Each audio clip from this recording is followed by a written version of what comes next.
जय हिंद दोस्तों, आपका अपने YouTube चैनल में हार्दिक स्वागत है। अध्यापक साथियों, आज हम निष्ठा प्रशिक्षण 3.0 मॉड्यूल क्रमांक 11 शिक्षा अधिगम और मूल्यांकन में सूचना और संचार प्रौद्योगिकी ICT का एकीकरण नामक प्रशिक्षण की प्रश्नोत्तरी को हल करेंगे। अध्यापक साथियों, इस वीडियो के माध्यम से हमने निष्ठा प्रशिक्षण प्रश्नोत्तरी में तीनों प्रयासों में आए कुल 40 प्रश्नों को हल करने का प्रयास किया है। मुझे विश्वास है इस वीडियो को देखने के बाद आपको 20 में से 20 अंक प्राप्त होंगे। अध्यापक साथियों, आगे बढ़ने से पहले यदि अभी तक आपने हमारा चैनल सब्सक्राइब नहीं किया है तो निवेदन है हमारे चैनल को सब्सक्राइब कर लें ताकि आगे आने वाली वीडियो की प्रश्नोत्तरी आपको समय से प्राप्त हो सके। अध्यापक साथियों, वीडियो देखने के बाद आपको अपनी प्रश्नोत्तरी में 20 में से कितने अंक प्राप्त हुए हैं कमेंट्स बॉक्स में बताने का कष्ट करें। तो आइए साथियों, देखते हैं प्रश्नोत्तरी का प्रथम प्रश्न। अध्यापक साथियों, प्रश्नोत्तरी का प्रथम प्रश्न है, रचनात्मकता के लिए निम्नलिखित में से किस उपकरण का प्रयोग किया जा सकता है? साथ ही इसका सही उत्तर है टक्स पेंट। अगला प्रश्न है, प्राथमिक स्तर पर डैश का उपयोग शिक्षकों द्वारा भागीदारी को प्रोत्साहित करने और आनंददायक तरीके से अधिगम को बढ़ावा देने के लिए किया जा सकता है। साथ ही इसका सही उत्तर है डिजिटल गेम। अगला प्रश्न है, स्वयं का पूर्ण रूप क्या है? साथ ही इसका सही उत्तर है study based of active learning for young aspiring minds. अगला प्रश्न है, डैश को विशेष आवश्यकता वाले बच्चों के मध्य अपनाया नहीं जा सकता। साथ ही इसका सही उत्तर है मुद्रित सामग्री। अगला प्रश्न है, ACCE अधिगम के अनुभवों में प्रौद्योगिकी के कार्यान्वयन की प्रक्रिया को विभिन्न दृष्टिकोणों से देखा जा सकता है। ये हो सकते हैं। साथ ही इसका सही उत्तर है समष्टि स्तर, मध्य स्तर और सूक्ष्म स्तर। अगला प्रश्न है, किसी शब्द के रिकॉर्ड किए गए उच्चारण की सही उच्चारण से तुलना करने की गतिविधि का अभ्यास कहाँ किया जा सकता है? साथ ही इसका सही उत्तर है भाषा प्रयोगशालाएं। साथियों, अगला प्रश्न है, पक्षियों, जानवरों और विभिन्न प्राकृतिक ऑडियो आदि की विभिन्न ध्वनियों को सिखाने के लिए उपयोग किया जाने वाला अधिक उपयुक्त संसाधन है। साथ ही इसका सही उत्तर है ऑडियो स्रोत। अगला प्रश्न है, NEP वर्ष 2020 वर्ष तक प्राथमिक विद्यालय में सार्वभौमिक बुनियादी साक्षरता और संख्यात्मकता प्राप्त करने की सिफारिश करता है। साथ ही इसका सही उत्तर है वर्ष 2025 तक। अगला प्रश्न है, टक्स मैथ है। साथ ही इसका सही उत्तर है खेल। अगला प्रश्न है, वास्तविक दुनिया के वातावरण का एक संवादात्मक अनुभव है जहां वास्तविक दुनिया में स्थित वस्तुओं को कंप्यूटर द्वारा उत्पन्न अवधारणात्मक जानकारी, कभी कभी दृश्य, श्रवण, हैप्टिक, सोमोटोसेंसरी और सूंघने संबंधित सहित कई संवेदी तौर तरीकों द्वारा बढ़ाया जाता है। साथ ही इसका सही उत्तर है संवर्धित। अगला प्रश्न है, TPAC का अर्थ है। साथ ही इसका सही उत्तर है technology, pedagogy and content knowledge. अगला प्रश्न है, यदि कोई स्कूल अपने छात्रों के वास्तविक अध्ययन समय को कम किए बिना दोहरी पाली प्रणाली अपनाता है तो उसे डैश कहा जाता है। साथ ही इसका सही उत्तर है क्षमता वृद्धि। अगला प्रश्न है, डैश ऐसे वातावरण का विश्लेषण करता है जिसमें एक आईसीटी सक्षम शिक्षा अधिगम प्रक्रिया संचालित होती है। साथ ही इसका सही उत्तर है संदर्भ। अगला प्रश्न है एनईपी 2020 के केंद्रीय क्षेत्रों में से एक बुनियादी साक्षरता और संख्यात्मकता एफएलएन है जो हमेशा से डैश का केंद्र था। साथ ही उसका सही उत्तर है पूर्व प्राथमिक और प्राथमिक शिक्षा।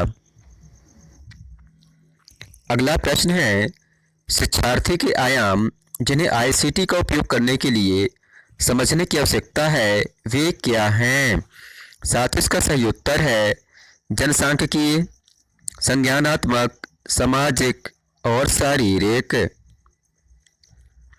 अगला प्रश्न है पूर्व प्राथमिक प्राथमिक स्तर पर निष्पादित सामग्री को मोटे तौर पर ज्ञान के निम्नलिखित आयामों के अंतर्गत वर्गीकृत किया जा सकता है।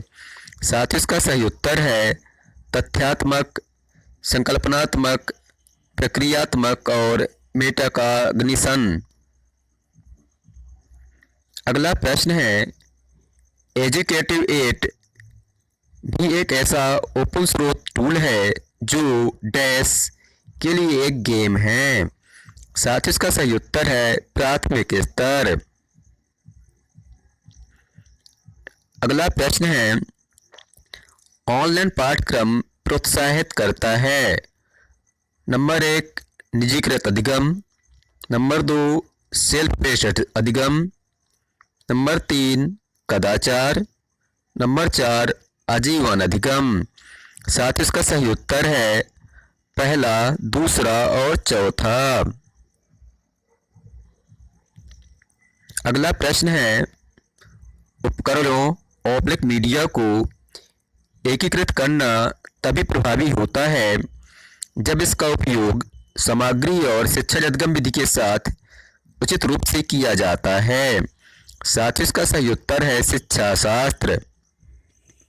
अगला प्रश्न है कक्षा के वातावरण में डैश से तात्पर्य शिक्षकों, प्रौद्योगिकी व्यक्तियों की उपलब्धता, आईसीटी को संभालने में शिक्षक की योग्यता आदि से है। साथ ही इसका सही उत्तर है मानवीय संसाधन। अगला प्रश्न है आईसीटी का अर्थ है। साथ ही इसका सही उत्तर है इंफॉर्मेशन एंड कम्युनिकेशन टेक्नोलॉजी। अगला प्रश्न है MOOC का पूर्ण रूप है। साथ ही इसका सही उत्तर है मैसिव ओपन ऑनलाइन कोर्स। अगला प्रश्न है आईसीटी व्यक्तियों से लेकर समुदायों तक सभी के लिए और उनके आर्थिक और सामाजिक कल्याण में सुधार के अवसर प्रदान करता है और समाज में हाशिए पर स्थित लोगों को मुख्यधारा में लाना हिस्सा है। साथ ही इसका सही उत्तर है सामुदायिक संबंधों में उन्नति। अगला प्रश्न है निम्नलिखित में से किस सॉफ्टवेयर में बच्चा स्टैम्प ड्राइंग के माध्यम से अभिव्यक्त कर सकता है। साथ ही इसका सही उत्तर है टक्स पेंट।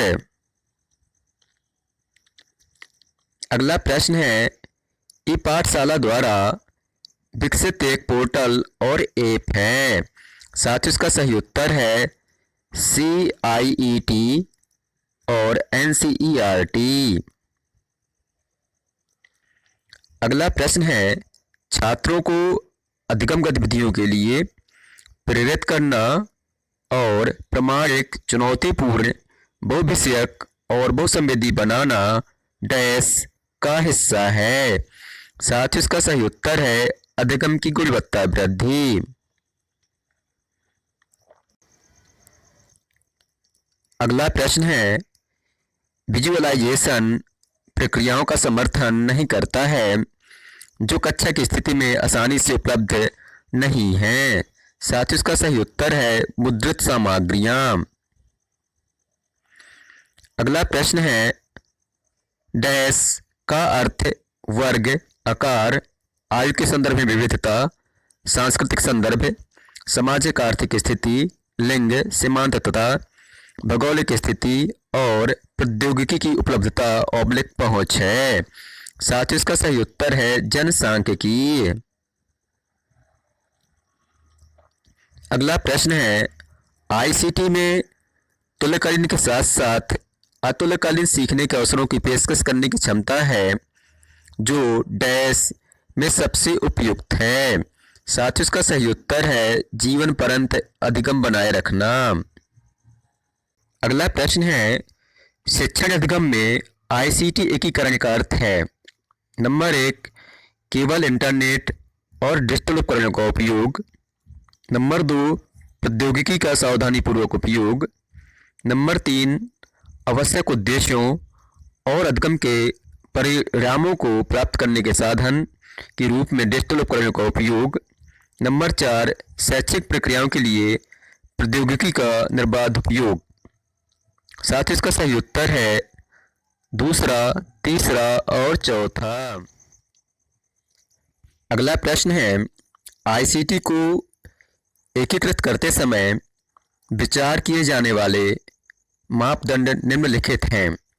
साथ ही इसका सही उत्तर है सामग्री की प्रकृति, आधारभूत संरचना और मानव संसाधन। अगला प्रश्न है, निम्नलिखित में से कौन सा कथन सत्य नहीं है? आईसीटी शिक्षण सामग्री को होना चाहिए। साथ ही इसका सही उत्तर है सदैव उच्च भुगतान प्राप्तकर्ता बना रहे। अगला प्रश्न है, निम्नलिखित में से किस मीडिया प्लेटफॉर्म का उपयोग प्रक्रियात्मक ज्ञान आयाम में वृद्धि के लिए नहीं किया जा सकता है? साथ ही इसका सही उत्तर है टेक्स्ट अर्थात पाठ का। अगला प्रश्न है, बच्चे डैश के संपर्क में आने पर असुरक्षित स्थितियों में आ जाते हैं। साथ ही इसका सही उत्तर है हानिकारक और शोषक साइट। अगला प्रश्न है, सूक्ष्म स्तर इंगित करता है। साथ ही इसका सही उत्तर है वास्तविक कक्षा का वह स्तर जहां शिक्षण अधिगम होता है। अगला प्रश्न है, टक्स गणित एक डैश है। साथ ही इसका सही उत्तर है गणित सॉफ्टवेयर।